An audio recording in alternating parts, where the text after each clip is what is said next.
अच्छा शहनाज, एक बात बताओ, जब भी हम कभी शॉपिंग करने जाते हैं बिल्कुल। तो एक प्रोडक्ट पसंद आना तो एक अलग बात है, लेकिन हम उसकी मैन्युफैक्चरिंग डेट, उसकी एक्सपायरी डेट, यहाँ तक कि जो उसके पीछे इंस्ट्रक्शंस लिखे होते हैं वो भी ज़रूर पढ़ते हैं। बिल्कुल, आपने बिल्कुल सही कहा, लेकिन ये आपने या हमने कभी दर्शकों ये सोचा है कि इसकी जो प्रोडक्ट की जो क्वालिटी होती है वो कौन तय करता है? इसके साथ ही ये प्रोडक्ट हमारे इस्तेमाल के लायक है या हमारे भरोसे के लायक है या नहीं, कौन तय करता है? BIS यानी ब्यूरो ऑफ इंडियन स्टैंडर्ड, और आज 6 जनवरी को हम मना रहे हैं BIS का फाउंडेशन डे।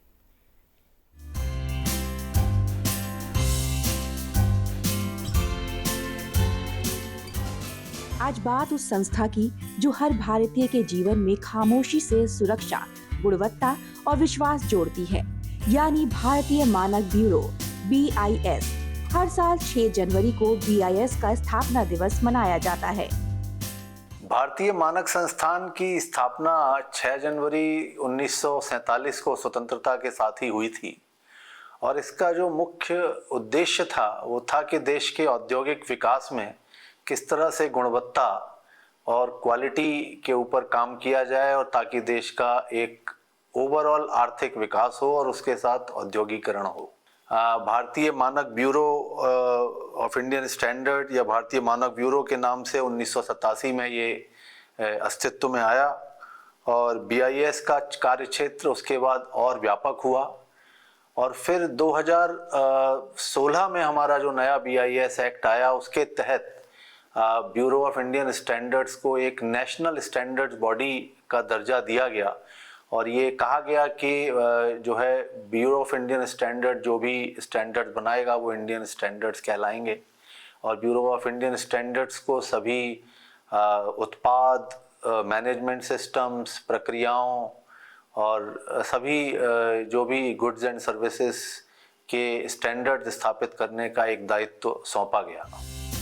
हर खरीदारी के भरोसे की नींव मानक सिर्फ नियम नहीं होते, बल्कि एक सुरक्षित और सशक्त राष्ट्र की पहचान होते हैं। BIS का उद्देश्य हर भारतीय उपभोक्ता को सुरक्षित, गुणवत्तापूर्ण और विश्वसनीय उत्पाद उपलब्ध कराना। देखिए, स्टैंडर्ड्स बनाने की हमारी जो BIS की प्रक्रिया होती है उसमें सभी की भागीदारी होती है। BIS एक ड्राइविंग फोर्स है, साथ में हम उद्योगों से लोगों को लेते हैं, शिक्षण संस्थानों से लोगों को लेते हैं, विभिन्न क्षेत्रों के जो एक्सपर्ट्स हैं वो साथ में आते हैं, और उनकी हमारी तकनीकी समितियां होती हैं, टेक्निकल कमिटीज़ होती हैं जो हर प्रोडक्ट का स्टैंडर्ड बनाने का काम करती हैं, और उनमें सभी की भागीदारी होती है, कंज्यूमर ऑर्गेनाइजेशंस की भागीदारी होती है, ताकि एक सारे विषयों को ध्यान में रख के एक ऐसा स्टैंडर्ड तैयार किया जा सके जो उद्योगों की भी जिसमें सहमति हो और कंज्यूमर के लिए भी वो एक उचित गुणवत्ता प्रदान कर सके। अब देखिए, पूरे विश्व में आज का जो विश्व व्यापार है वो पूरा स्टैंडर्ड्स या क्वालिटी पर आधारित है।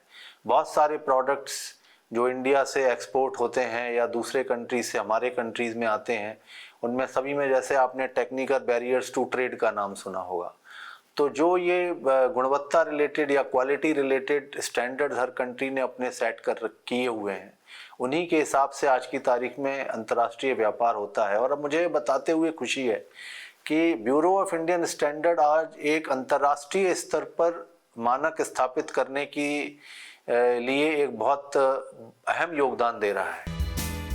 भारतीय मानक ब्यूरो सिर्फ एक रेगुलेटर नहीं, बल्कि एक क्वालिटी गार्जियन है। आज BIS डिजिटल प्लेटफॉर्म के जरिए हर नागरिक तक पहुंच रहा है, शिकायत, जानकारी और जागरूकता के साथ। हमारा एक BIS केयर ऐप है, और उस केयर में किसी भी कंज्यूमर के एंगल से पहले मैं बताता हूँ कि कोई भी कंज्यूमर जो इंडियन स्टैंडर्ड है उसका उसमें सर्च कर सकता है। उसमें ऑनलाइन ये ऐप अवेलेबल है प्ले स्टोर पे, कोई भी डाउनलोड करके उसमें किसी भी प्रोडक्ट से रिलेटेड उसके क्या स्टैंडर्ड हैं, उनके किन कंपनीज़ को उनके लाइसेंस मिले हुए हैं, कौन उनकी ऑथराइज्ड मैन्युफैक्चरिंग कंपनीज़ हैं, वो सारी जानकारी पहली बात तो ऐप पर उपलब्ध है। और ऐप पर कोई भी नागरिक जो है वो किसी प्रकार की अगर गुणवत्ता में कमी निकलती है या कोई कंपनी का प्रोडक्ट मानक के हिसाब से नहीं बना हुआ है तो उसकी कंप्लेंट भी वो वहाँ दर्ज करा सकता है।